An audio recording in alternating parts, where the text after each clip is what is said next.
Hi friends, ಇವತ್ತು ಬೆಳಗ್ಗೆ ಎದ್ದು ಸೂರಿಗೆ ಒಂದು ಹೇಳಿ ಏನು ಮಾಡಬೇಕು ಅಂತ ಯೋಚನೆ ಮಾಡ್ತಾ ಅವಾಗ ನೆನಪಾಗಿದ್ದೆ ನಾವು ನೆನೆ ಕೂದಿಟ್ಟಂತ ಕಡಲೆ.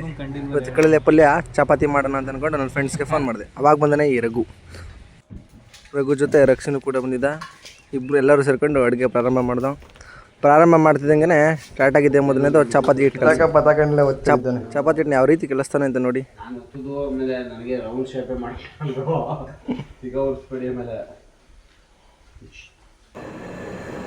ಹೆಂಗಿದಲ್ಲ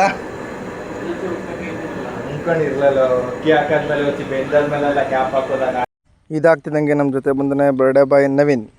ಇವತ್ತು ಬರ್ತ್ಡೇ. ಅವ್ನು ಬರೋಷ್ಟೊತ್ತಿಗೆ ಆಲ್ರೆಡಿ ಪಲಾವ್ ರೆಡಿಯಾಗಿತ್ತು. ಪಲಾವ್ ಜೊತೆಗೆ ಕಡಲೆ ಪಲ್ಯನೂ ಕೂಡ ರೆಡಿಯಾಗಿತ್ತು.